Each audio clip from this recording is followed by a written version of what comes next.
All right, everyone. We are back with this late game episode 21.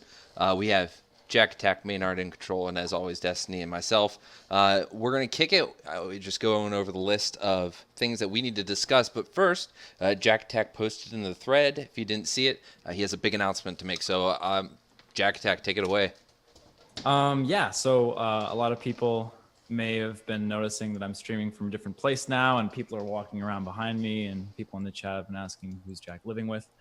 I am currently living with Violet and Polt in Atlanta, Georgia, in the CSN house, and I am going to be doing content with them, doing like how to split like Polt and different videos like that. A couple other projects as well. I'm involved with the CSN stuff. Not all stuff that I can like talk that about. boot camp, right? You did the That is still a work in progress.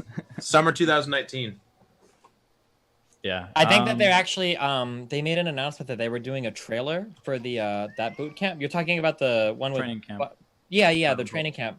Yeah, that trailer is supposed to be before when they do the movie, the Star Nation movie. It'll run right before the film.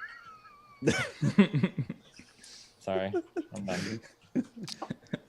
In all This is seriousness, even better with how quiet JaKaTaK is during these shows. I'll be the nice guy and say congratulations, JaKaTaK. That sounds like Yes. Congratulations, JaKaTaK. That is. Oh, yeah. I'm really pumped. We continue my. you look it. When are we going to start seeing content? Like, when can we expect to see videos? And Whoa! No more jokes. That's not. Holy shit, Jack! That was a genuine question. April Fools, Jack. Welcome to the show. Here's your host, Lycan. Good God. But yeah, so there's the training camp, the content, and one other thing. They're all sort of together in a bigger project, and sort of like a project that has a lot bigger scope, and we're going to be bringing all that stuff out very calculated, very all at the same time. And yeah, it's gonna be awesome. It's gonna be Awesome. fun. So, what's it like living with Polt and Violet? Polt is in Korea, so I haven't met him yet. Okay. But Violet is pretty much the nicest human that I've ever hung out with at any point in time. He's like super, super nice. Does he take you to get swole? No. I work out here. He works out at the gym. Okay. All right. You look I'm more like a probably cardio guy. He's a yoga guy. Yoga guy? I don't know if I would define my exercise by Pelvic kettles. X guy, but yeah, I like to exercise every day. Exercise is good. Oh, Good. Drink a lot like of the water. sports. Have you? Do you? Sports. I JaKaTaK, you remember are the, overflowing. And Winter's Facebook post, I don't know if anybody's a link to it. He wrote about how he's switching to competitive play, and at the bottom he like does like this catalog of like every sport he's ever played. I think he listed like 8 or 9 different sports there. I thought we were going to make it this week without mentioning winter. It was like football, baseball, lacrosse, basketball, and then for like I think for like basketball, like you run up and he's like I wasn't very good at that one. Like I'm just one of them. But Oh, man. didn't like everyone play 8 or 9 sports in high school? I mean, I mean, it depends. When somebody says play sports to me, usually I think like you're on like the school team and you're spending like a season doing it. Not like we played it once in gym class. I mean, I don't know, maybe. No, he probably was on the I mean, I rec played leagues or in something. teams for like eight or so different sports, and I didn't think that was like a different thing because I like everyone that I grew up with did the same. Well, it was more weird for me was that his school. The only thing. This is the last comment about winter. The is that he had all of those. Like my school, we didn't have wrestling, we didn't have swimming, we didn't have lacrosse, Wrestling. but we did have baseball, football, softball. Obviously, that was women, but anyway, tennis, and I think we had golf, and that was it. But he had a lot of different sports that our school. I've never seen all of those at the same school. It's like usually they have a few that are popular in their area. Like you go to New England, you see a lot, or out west, you see a lot of lacrosse players and stuff like that. But it doesn't seem they always have all those sports. So I don't know. That's the only thing that I thought was weird about his post. Because I don't know. Maybe he is really athletic. I could definitely see him not being good at basketball because he's a little short. But I don't know. Well, I'm going to be honest with you. Good on him. Stupid conversation to have. Yeah. I Couldn't agree more. Went a So little bit too deep. let's move on. Literally, a topic of discussion is what sports did Winter? Who do we think? Let's move it along, gentlemen. All right, and Sonic Screwdriver says we're going to talk about the Mothership Core Time Warp. So, Mothership Core Time Warp, JaKaTaK. Walk us through it. What's the change, and what are your thoughts and feelings? Well, let me tell you all about what it is. First of all, they changed it to being medium-sized to fucking huge. And then second of all, it takes time to sort of spread out. And then once it's done spreading out, it's this giant, ridiculous, slowing down field of effect. I think it's really cool because it promotes counterplay and you can sort of, there's something for everyone to do with it rather than like, oh, your shit's slow now. It's like, oh, well, okay. You know, it's a little bit more interesting and fun. And I'm really, really happy. I was super, super psyched when I threw down that first time warp and I was like, this does what? Now, so it's like you have a second, or how long is it before it expands? Oh, it's a while. I don't know the exact time, but it is a while. It's maybe something Feels like 3 or 4 feels seconds. like a good like 10, maybe 15 seconds. Feels like pretty. Can you? Maybe not 15, 10. Real seconds. Oh, I was real talking seconds. real seconds. Yeah. Can you? Yeah. All right. So when you throw it down, if you kill the Mothership Core, is the spell still going to go off, or is it okay? All right. So Jeff, have you had any chances where you're trying to use that spell and Yeah. it's worked well for you, bad for you? How's it going? Works with the Disruptor pretty well. I think that's a natural pairing. That's about it. Haven't used it too much other than that. It does have...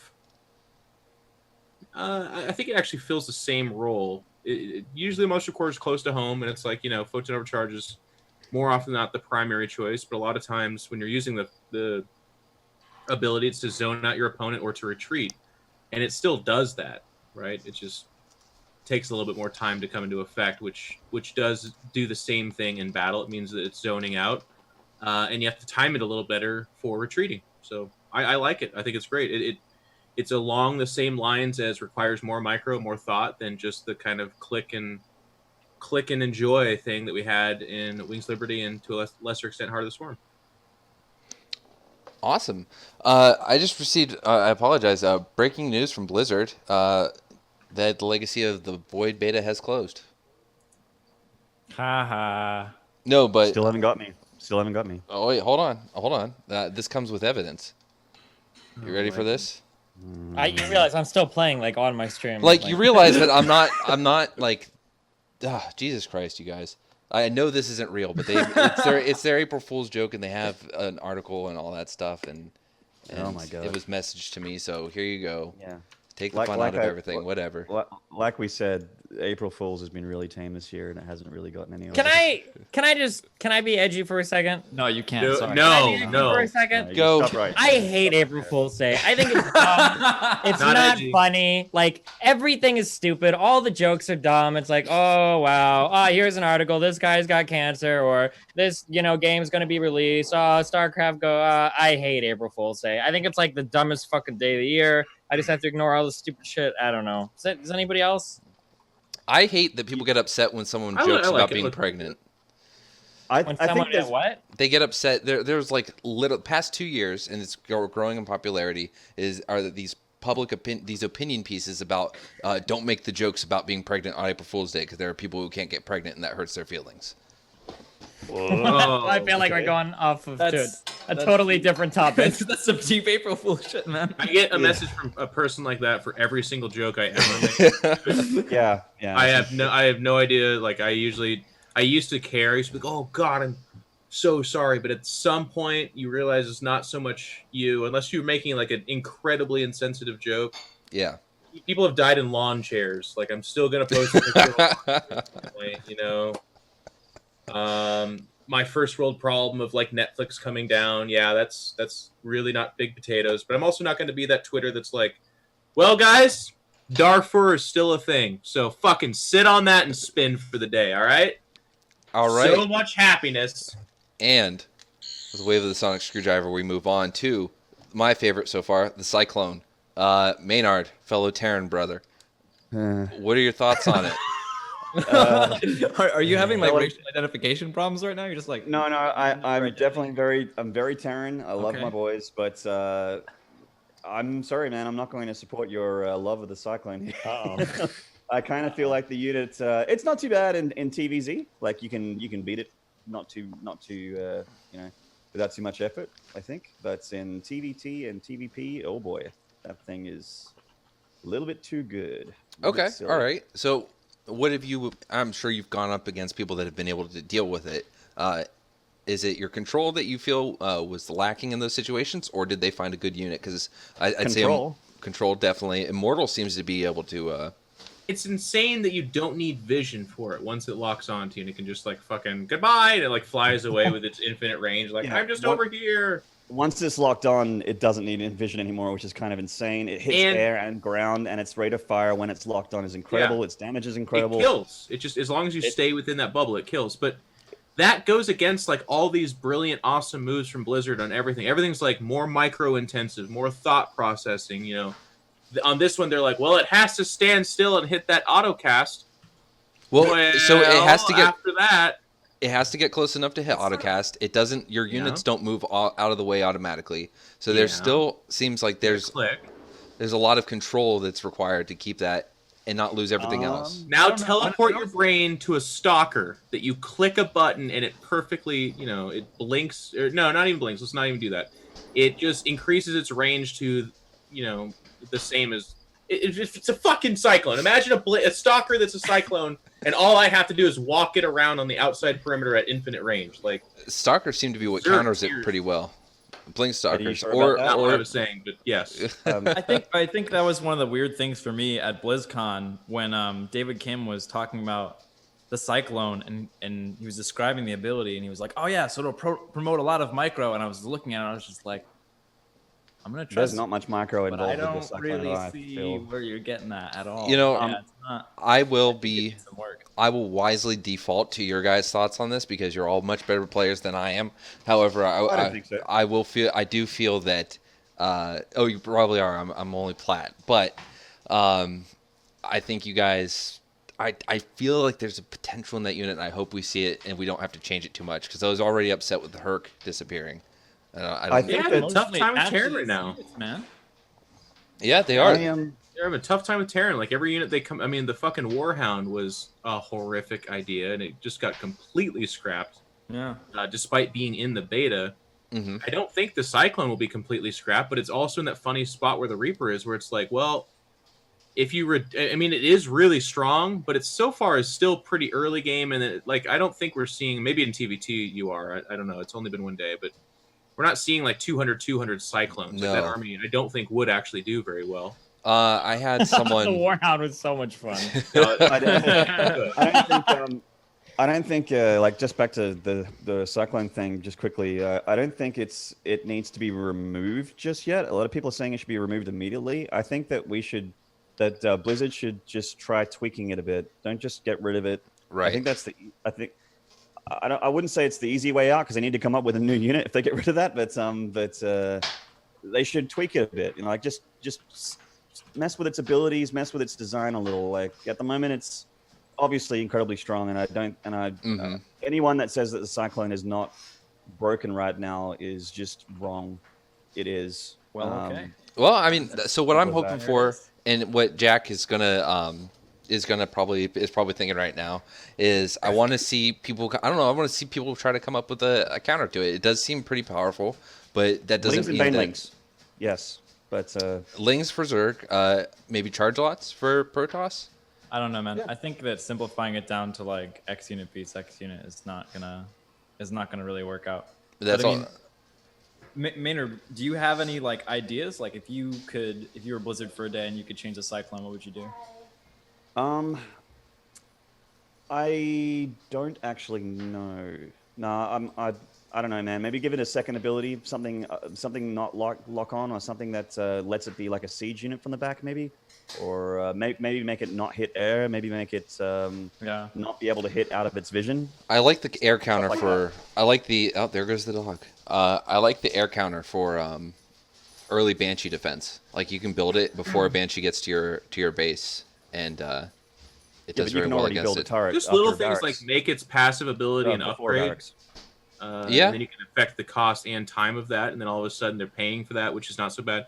Because right now, like the real bad thing about the Cyclone is they just make one and walk it across the map, and it can it'll kill stuff. Like you have to sit at the top of your ramp, or if you're caught scouting out on the map, it just kills you.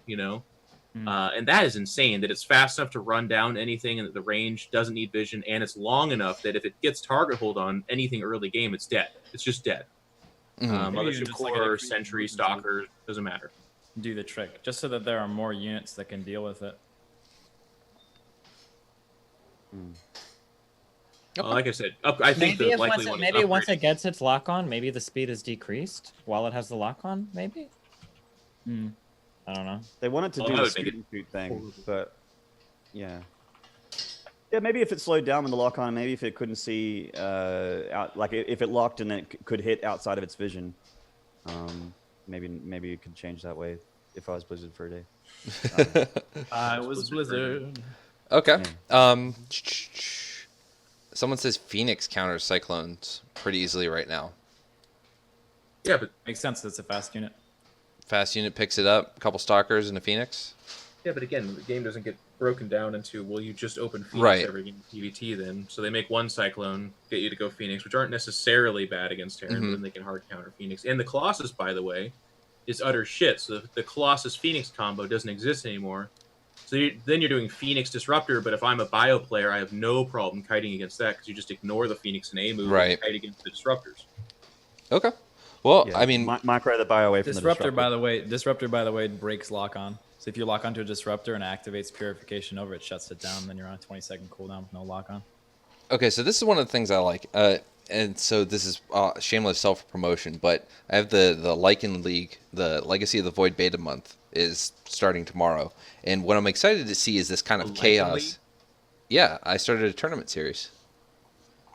It's every month, Nice, man. weekly tournament, $125 prize pool for the weekly. It's, Oh, and this competes with the Destro League, right? Yeah, well, I guess. I mean, it's different days, but yeah.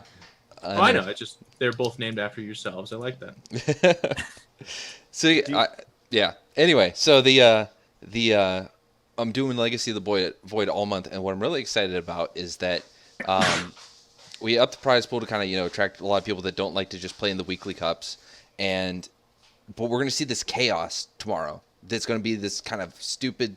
It's going to be people doing these rushes and all-ins, trying to get these units out. But then by the finals, 5 tournaments from now, the finals, we're going to see some semblance of a meta. Like I'm going to release all the replay packs, so everyone's going to have a chance to study them and get some good ideas. So the ladder is going to change, and then we're going to see people figuring these things out. So this conversation we're having about the Cyclone, I'd like to see how people start answering it.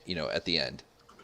When you're seeing it in a competitive scenario and people are having time and to study, the replays and all that for this. But I guess we'll see what happens I'm with definitely that. interested to see, how everything develops, and I think it's going to be in this constant state of change, and people are going to keep figuring stuff out. And I think that's kind of like the fun of the beta, sort of like someone finds something broken, and then you figure out how to kill it, Yep, or Blizzard fixes it. It's a really exciting time to be a StarCraft fan, that's for sure. absolutely. Seriously. All right, so Like, we have a few more units to go over, but I actually have a question for you, Maynard and iNcontroL. As people who sit on the broadcasting desk now, do you, being involved in the beta this early, how do you feel that's going to allow yourselves and other content creators that aspiring casters? Does that give them a good advantage to get in and really learn this game, since Legacy of the Void is a new game compared to Heart of the Swarm? There's the pros and cons of that. There is certainly the yes. They're a part of the more interesting and relevant topic of discussion, so that's a huge advantage. But it's the beta, so a lot of this is going to be irrelevant and change significantly. And we're spending our time talking about that, So it's definitely an advantage and a boon. Nobody's going to get the beta. Well, nobody should, and be like, well, this is useless. I don't want to do this at all. Like everyone's, it's a huge leg up. And it's a huge honor to be selected for it and to be a part of that. So definitely, I think the word advantage is certainly applicable and is the majority response there. You in line with that? I think, yeah. I mean, absolutely. Being able to play the beta is one thing. Being able to watch it is one thing. Being able to play it is a completely different other thing. Because, I mean, if you're a content producer and you want to be involved in Legacy of the Void and you want to get amongst it, playing it is number one. But you can still learn the game quite easily with the amount of it being streamed, and discussing the game as well. I mean, yeah, I mean, everyone should be able to make content. I don't think that you necessarily have to be in the beta to make it, but it makes things easier, I suppose. Did Avillo actually end up getting in, or? I don't care. I think he did. I don't know though. I imagine there was an issue in it. Of course, it got blown out of proportion because it was a Villo, but I think it was just an accident. It wasn't a slight towards him. But all right, so we've talked about the Mothership cores, Time Warp. We've talked about the Cyclone. Let us talk about the Lurker. Have you had a chance to use the Lurker much, Destiny? I got to use it well in one ZVT. So one thing people were saying is that, you know, it's a late game tech just by the standard of the tech tree, but with the games moving as fast as they do in the economy, do you find yourself getting them out earlier than you thought you would? I mean, they seem kind of worthless against Zerg, but I don't really know. They're probably almost definitely worthless against Protoss, and I honestly, I've only played like 4 Terrans, I think, like the 30 or 40 games I've played of this so far. Okay. Maybe even more. I rarely see Terrans, so I don't really get to use them that much, so I can't really say. All right, Maynarde, what about you? Are you guys running into Terrans aside from the 2 guys that play Terran all the time? Do you run into other Terrans or? Yeah. I've been playing Other Terrans? custom games. Yeah. I've mainly been matching against Protosses. I'm pretty sure that Terrans exist, man. I mean, I play random in the beta at the moment just because I want to try everything out. But Actually, I think that's more prevalent than anything else. Is like a lot of people playing random and just trying out the different races. Yeah, Even if you're like a main Terran player, just playing random. yeah, Huh. I've hit like maybe 50% randoms and 50% are just race pickers. But Yeah. I've mainly had Protoss opponents, but I don't think that's because everyone's playing Protoss right now. I think that's just because of, you know, the dice roll when you hit 1v1. All right. iNcontroL, hey, Steven says he doesn't believe that they're too viable against the Lurker is too viable against Protoss. Have you had any experiences with them? The Lurker? Yeah. I think defensively they're very strong, which is very true to what they were in Brood War. A little bit of my rant there is that, I mean, they're so redundant with the Swarm Host. You know, like the Swarm Host does essentially the same thing. It's I believe higher supply, and you know, it's kind of its own unit, which is interesting, I guess. But The Swarm Host works differently now, though. It doesn't just have that. I do know it underground works siege. differently, but it functions the same way in that it is a ranged siege unit. The Swarm Host sure. obviously has much more range and does a lot more damage. I feel like the Lurker would be more defensive than I feel like the Swarm Host isn't actually a defensive unit anymore because of the just because of the cooldown between waves. I feel like it's too unreliable to be used defensively ever. Because when your cooldown is up, you're fucked. Like it's time to die. Because now you got even if you only have like 8 of them, that's what are they 3 supply each now? 4 4 supply each. not- Jesus. So Yeah, it's not 32 going to be stacked defenses plus Swarm Host anymore, but it's going to be like on this map, there's a cliff where the Swarm Host can reach you from that cliff. You will park your army on that cliff and you'll launch flying locusts into their base from that spot. So it's not truly defensive, it's much more siege. And then Lurkers, like, I don't think you're going to have 9 Lurkers defending a base. I don't think that's optimal. I think it'll be more like I build 3 Spine Crawlers, I build 2 Spore Crawlers, and then I have like 2 or 3 Lurkers on that base, and that base is on fucking lockdown. It does not get attacked. Obviously, from a full 200 army, it does. But what I mean is, like, any kind of harass, zealot, that kind of thing, it's on lockdown, especially if there's a ramp. And that's how it was in Brood War.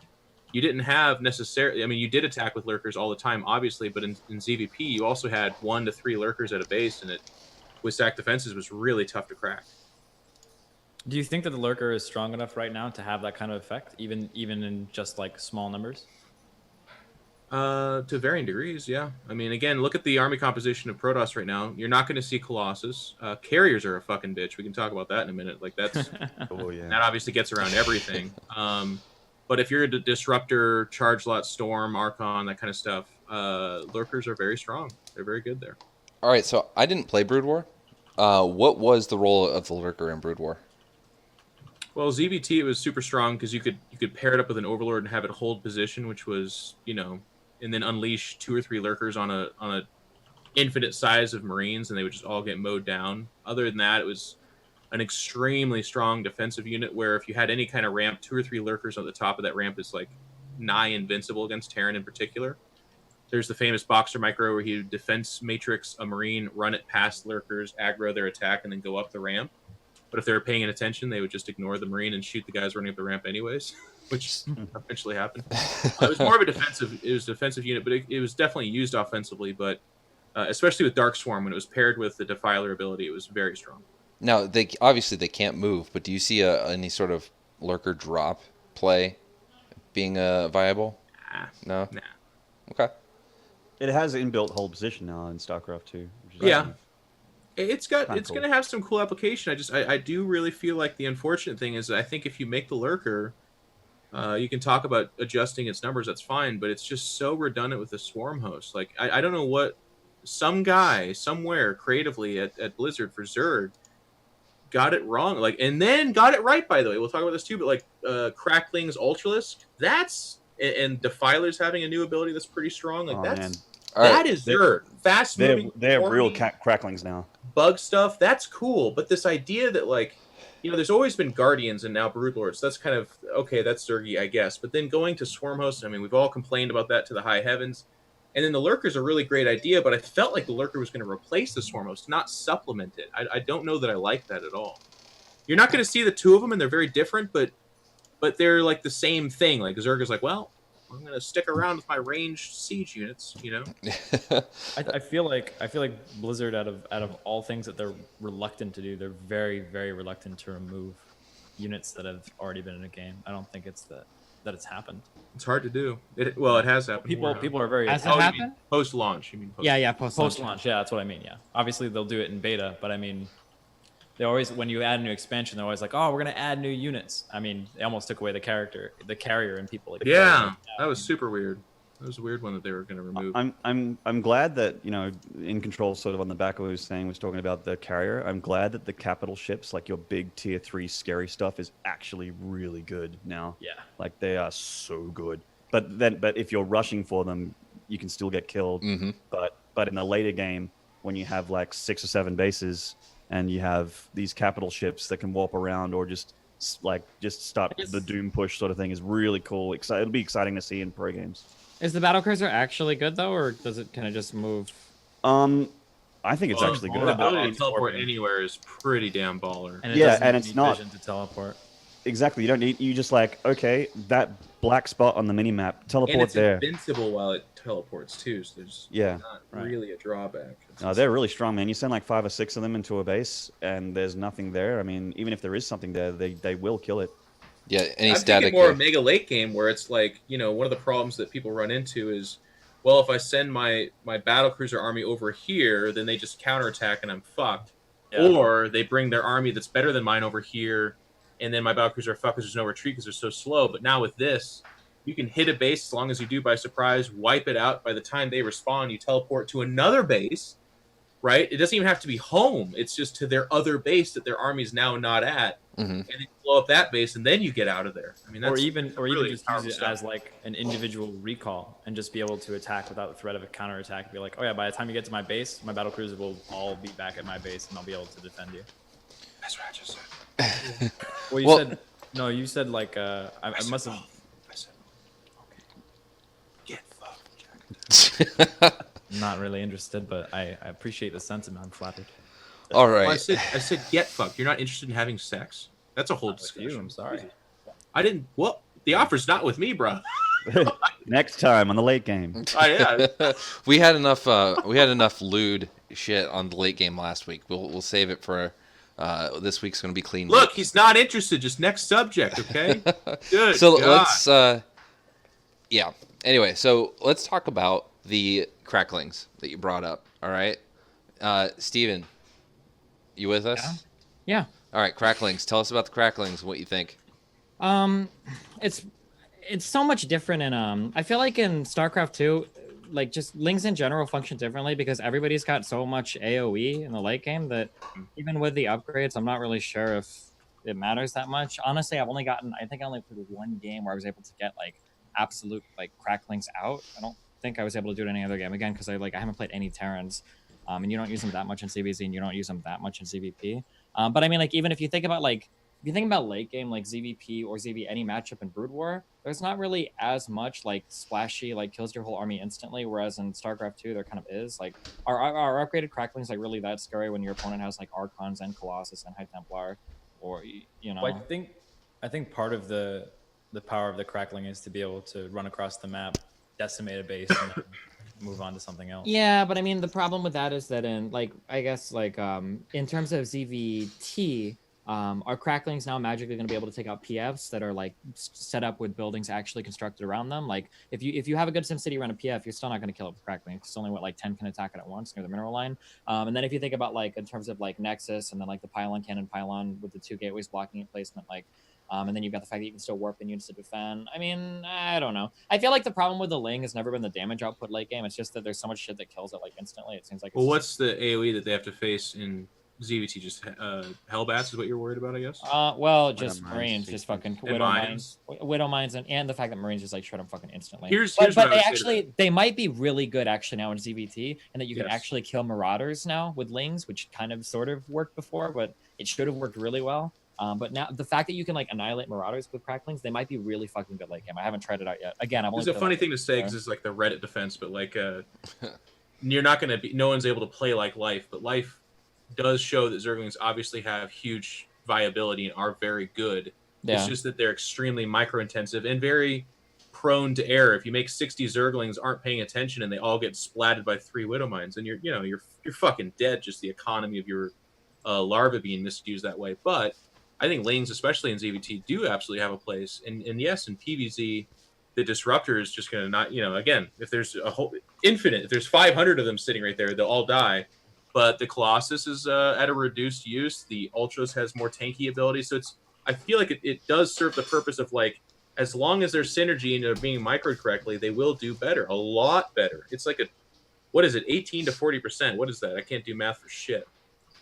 That's a huge increase is what it comes down to. Big increase. All right, so I have a question about, while we're on the topic of Zerg, I want to go real quick back to the Ravager. So what is your, in HOTS, Heart of the Swarm, Steven, what are your thoughts on... That's what HOTS means? Thanks. No, it's Heroes of the Storm. Yeah. Right. So No, sorry, in HOTS, there is the Roach Viper, or I'm sorry, Roach Hydra against Terran, right? Now, what I understand is that it's not very common unless you are able to get like the 2/2 and do a timing with it. Is it stronger now with the backing of a Ravager? I don't think Ravagers are good. One of the Terrans might chime in and disagree with me, but I don't think Ravagers are good against Terran. It's just the delay between when you activate that shot and when it lands is so large that it's really easy for stemmed anything to just run away. What Like, about you the... can run forward and just fucking kill all the Ravagers, which is what would happen to me with Bomber. I had like 20 Ravagers and I like sieged everything, and then he just like moved right up into my fucking face and just annihilated everything. I was like, okay. So he just... It's good for it's good against like siege tanks and stuff, obviously. Yeah, like, maybe against mech it might be better, but I mean, but even then, like Hellions or Hellbats can get out of even in Hellbat mode, they can just micro away from the shot, which is very clearly painted on you, for where it's going to land. So you're like, well, just move away from it. It's really long. It's more about reaction time than anything else. You can dodge a Ravager shot with a High Templar if you move it at the right time. So Ravagers... I think that Ravager shots are more like are almost more like nukes than like actual like shots to do damage. You use them for like zoning or to like force an engagement or to hold an opponent in an engagement. Like if you're about to run up and fight a bunch of Void Rays, you usually and you can win, then you're gonna lay those shots behind the Void Rays to kind of keep them locked into the fight so that if they retreat, they'll take damage. You very rarely, I guess, except for like in ZVZ where the big fights are happening, are you like actually trying to Ravager shot right on top of the units to do damage. Otherwise, it's just like a zoning mechanism, I think. So what is the... Siege too, though. Good early game, like cannon. Yeah, they can siege. Yeah, they can siege too. Yeah. Spine crawlers, roaches, and ZVZ are going to be, or Ravagers, excuse me, and ZVZ are going to be interesting because spine crawlers don't defend. Like a lot of times, there's 2-base muted, and they're like, "Oh god, they went roaches. I'll make 9 spine crawlers." That won't do it anymore. Yeah. So wait, what about the Ravager's ground attack against the Terran bio units? I mean, do you find about how much bio do you need to be able to engage that if it's backed up by a few Zerglings or roaches as well? If you can the get same them, amount. they're really weak. They have less hit points than roaches. Okay. Yeah. All right. Cool. So I think we've covered the Ravager. fully. What about the Stasis Ward in Control? Have you had some Love it. fun with that? Yes.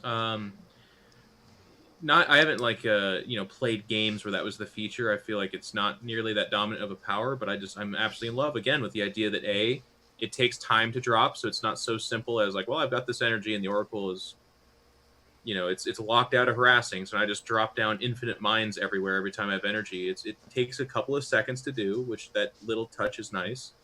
And then the power, the fact that they're frozen but can still take damage is extremely powerful. But it favors the guy that sets up properly, right? So if a guy just gets stasis and you're not anywhere near to do anything about it, big fucking deal. But if you can time that with a disruptor, with an army, with a collision, I mean, that's pretty sick.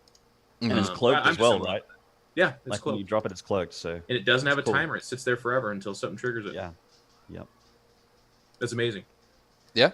And now you can activate it yourself, and you can scan it as someone facing against the Stasis Ward. You can use detection and kill it if you have something that can outrange it. But if you're watching it in Control and you're using it, if you activate it, I think almost every unit that can be close enough, the activation range for it to be triggered by the unit is smaller than if you actually trigger it yourself manually.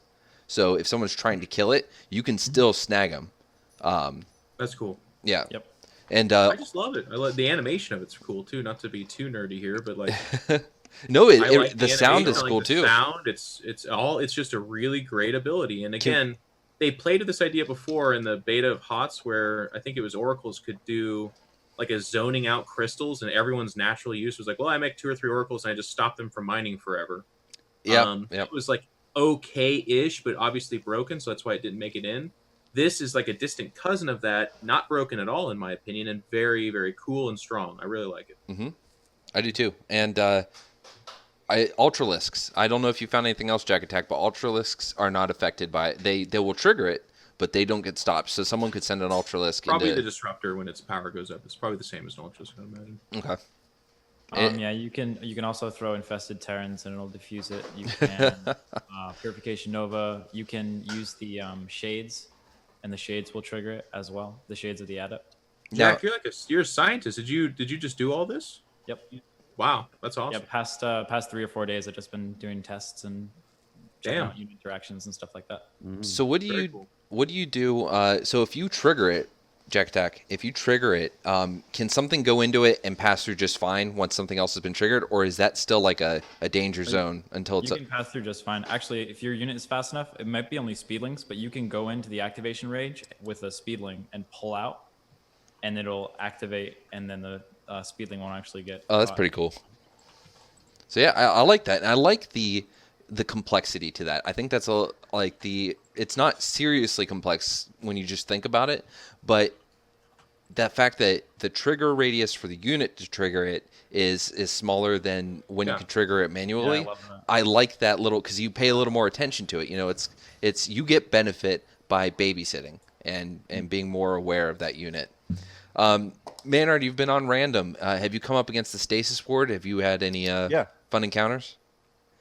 Yeah, I mean, I was talking about a pretty sick ZVP that I played as Zerg. I actually really liked that I'm like, oh, you got me, man. Like when I ran some guys down a little choke, and there was a cloaked ward there that I didn't spot. I didn't see the ripple of it. Oh. And he locked it down, and my choke, and the thing was absolutely clumped with my units, so I couldn't actually use that anymore. Like it was, I was like, oh, I'm like, ooh, that's nice. But like I said when we were in a break, like it's hard to get. Yeah, it's just such a frontier time of the beta, and it's all about discovery and change, and it's hard to be annoyed by anything when everything's so new and shiny. JaKaTaK, question now about the Stasis Ward. Someone posted in chat. Can you EMP it to make it visible? It's a normal cloaked unit, so I would assume so, but I haven't tested it specifically. Okay. Yeah, I would think it would, but we'll see. I'll try that out after the show. And a correction, you don't take damage when you're stasis, actually. Oh Yeah, yeah, that's right. not only do you not take damage, like larva can't be I was about to morphed. test that. Larva can't be morphed, and your energy doesn't regenerate either. So, like, Really? and if you have an egg, if you have anything in production, like if an egg is like halfway done, it'll be paused at halfway done for the entirety of the stasis. So what about a stasis ward near a barracks? Will it stop production? I don't think it affects It won't building. stop production. It's But, only if units. SCV Okay. were building the if an SCV were building the barracks, it would pause the production of the Okay. barracks. But like if you stasis like a queen, like she won't be regenerating energy. I like that. Like you can't, like Mm-hmm. obviously I don't play Zerg, so I like that. But that you could stasis and that they're not going to build any units from there, so you get an oracle in each line. I mean, obviously this is just theory crafting, and it's probably way harder to do. But you stop them from producing and injecting while you're attacking at a certain period. I don't know. I think that'd be cool. It's similar to Contaminate in that it like really messes with the Zerg's larva. Mm-hmm. But it's a lot cheaper, and the unit's faster.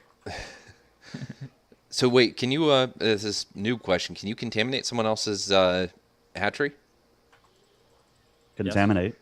You can Yeah, always do. Contaminate. Okay. That's a part of the swarm thing. All right, I never knew that. Yeah, Contaminate will stop.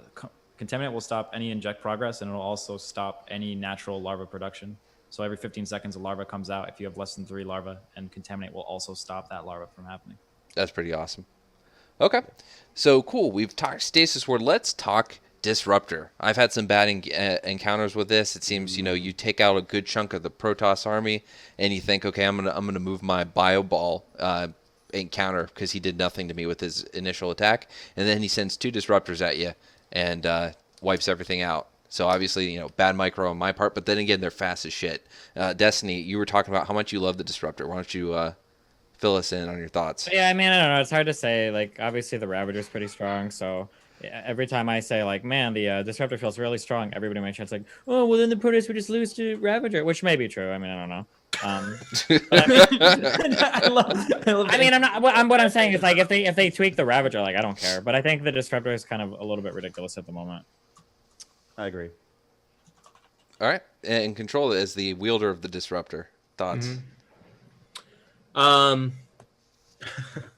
I think pretty typically I'll be the defender, I guess, and just say that I like that it's 300 gas. I like that it requires a robotic space. You're not getting it super early and cheap. It's expensive. It's a fairly long build as well. Obviously, it's insanely powerful. Whatever it hits in that radius while it's invincible is destroyed. More often than not, the Disruptor itself does die, though, which I think is a pretty interesting trade. If you look at the overall the like exchange, usually it's killing like, I mean, I'm not going to pick that number out of my ass, but it could be with good micro, fairly minimal, like 3 or 4 roaches or 5 roaches, which is still a lot, but that's not 300 gas to a Protoss player. And now you have things that stomp force fields. So I feel like they did a pretty good job of giving an exchange back and forth. If there are complaints to be made for it, then I feel like as a Protoss player, I would just say, be careful what you wish for, because if you do diminish the effectiveness of the Disruptor, then something else absolutely has to get significantly buffed. And fucking Protoss, I would hate it if it's the Colossus again, which is just what we've been getting for the last 5 years. And Blizzard themselves say it's a boring game or a unit. Like, they're like, God damn the Colossus, can we get this out of here? And they're trying, but if we don't have the Disruptor, then you don't have Protoss, almost certainly, with things like the Ravager and Cyclone right now that just destroy early game Protoss. It's really tough. So it feels like they do need something in that early mid to mid game to get them to the late game, and then from there, the carrier is going to do a lot of heavy lifting, I feel like, for right now. The Disruptor paired with the Warp Prism drop range is really insane. effective as well. Yeah, like super insane. Like being having one dropped into your main without even seeing the Warp Prism, it'll just appear, and you're like, oh my god, and then it just walks in your mineral line. I mean, obviously, when you're looking at the minimap, you can pull guys away, but when that thing's in morph mode, it's faster than Zerg units on the creep, like apart from the Zerg ones. It's hard to get away from. If it wants to kill workers, it will.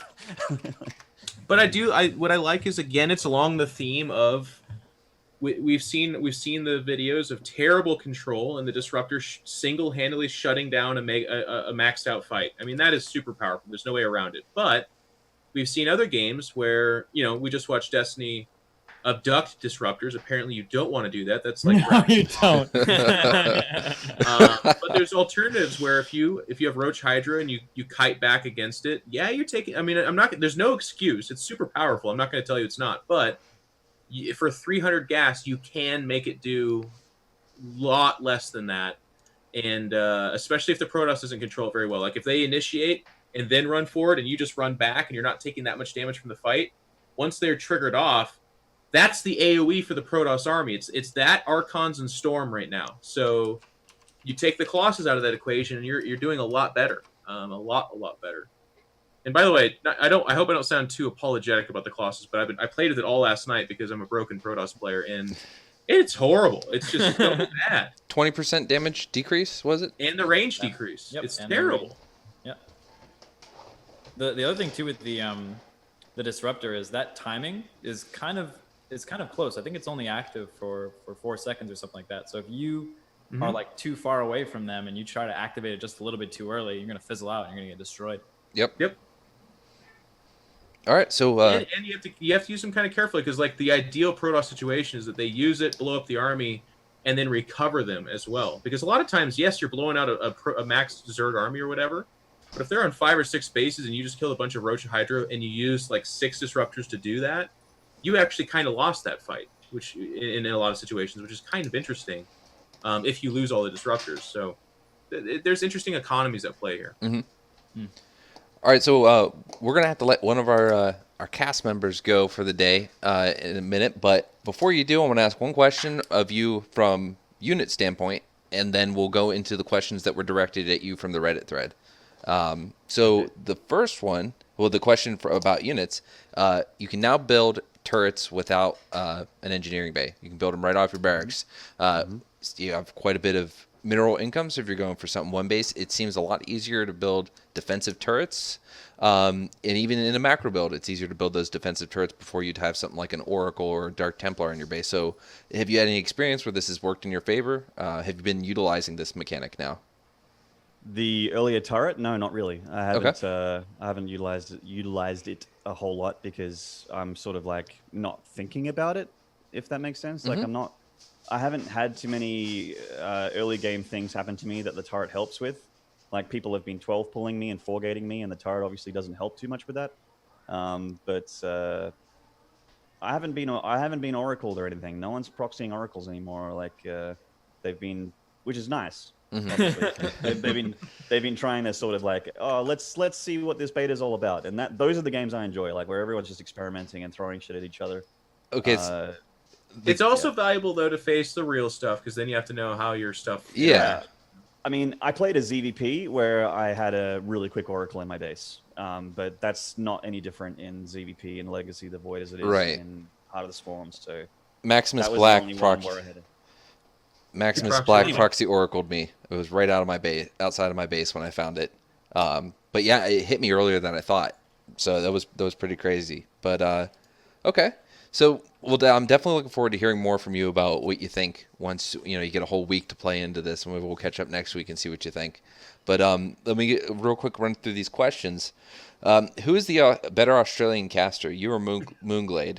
And will you settle this with a kangaroo joust? Was that a Reddit question? Yes. I mean, I'm really good friends with Moonglade. I'm never gonna. I mean, sure. I don't want to shit on the guy because I'm obvious. I'm not going to shit on the guy because I'm obviously better. But he'll get there one day. So no kangaroo joust. Well, I mean, we don't need to settle it in a kangaroo joust. One of us got a beta key and one of us didn't. Oh! And that person is on the show today. I love you, Andy. That was the only question directed to you, so we'll... well, I mean, thanks. It's good to be here. Random Reddit guy, and happy to answer your question. Perfect. Everything else is just group, but there's a lot of them, so I know you have to get to work. Maynard, I want to say thank you. Huge thank you for you showing up and taking time. It's, for those who don't know, because him and I had trouble figuring this out, it's very early in the morning for him. Man. He got up early for this. So like the show's on Wednesday, so I'm like, oh, okay, well I better be up at 6 a.m. on Wednesday, and I'm like planning my schedule to be up really early, but that was yesterday. Good thing I caught that message just in time. Yeah, thanks, because I would have been up for no reason. But it's quite early, but this show has gone for a couple hours, so it's like 8:30 in the morning now. And your passion's overwhelming. I mean, you gotta overwhelming. But for 6 a.m., I gotta say I feel pretty spry. So thank you. All right, so tell everyone what's going on with you in the future, where they can find you, and we'll let you go. Okay. You can find me. I'm not hugely into social networking, but I got into Twitter and I like Twitter a lot. So follow me at twitter.com/MaynardeSE2. I don't really upload to YouTube, but I will be on Twitch shortly. I'm going to be streaming The Legacy of the Void. I mean, why not? I haven't streamed much Hot Slider, but I will. I have an idea for a show, not a talk show or anything like that. Something a little bit interesting, just with myself. Okay. And the ladder. So that'll be coming soon. And I am going to be casting the WCS Season 2 Oceania qualifiers next month in April. This month in April on the 18th. Okay. So I'm going to be in Sydney for that, and I'll be casting with my lovely and good friend Zeph, who we cast together a lot. She's pretty awesome. So we're going to be casting that series coming up, and I'm going to be casting a lot of online stuff from home as well. So plenty of stuff to I'll be commentating a lot in 2015. Probably not in too many more international tournaments because I've used all my annual leave. It was kind of awkward trying to get Wait, you can only be gone from Australia for a certain amount of time? He has a real job. Yeah, Gotcha, I have a gotcha. full-time job as like an office drone, and I've used all my annual leave to go to every single Intel Extreme Masters that I've been invited to. So my It's holidays April, for mate. It's yeah, April. but it is April and it's gone. I'm going to accumulate more, but put it this way, like I was planning to go to BlizzCon and stuff at the end of the year, and I can't now. In fact, I probably won't even have a Christmas holiday. I'll probably be I'll have like Christmas Eve and Christmas off because they're public holidays, but because I've used my annual leave to commentate, I will very likely be back at work as soon as possible, which really sucks, but I got to do Intel Extreme Masters, man. Hey. The World Finals. I mean, it's a good trade in my books. The passion is the voice crack. Jesus, the passion is real. Maynard, Right? Maynard, you're awesome, dude. Thank you for coming. It's been great having You're you. awesome. Thank Definitely you. want to have you back again. I'd love to. That'd be great. All right, buddy. You take it easy, and we'll talk to you soon. See you guys. Later. See ya. Bye. Boom. And like that, Maynard is gone. We're going to take this moment, the break conversation. We still have a few more units to cover. We'll get some final thoughts, and then we'll wrap it up for the night. So we're going to run real quick. Not going to do full 3 minutes of commercials. Just going to do like 2 minutes. Here Oh, we go. thank God. Right? Jesus Christ. Anyway, it's just time for me to get the layer for changed for person. So you guys stick around. There'll be more late game episode 21 with JaKaTaK, iNcontroL, Destiny, and myself. See you soon.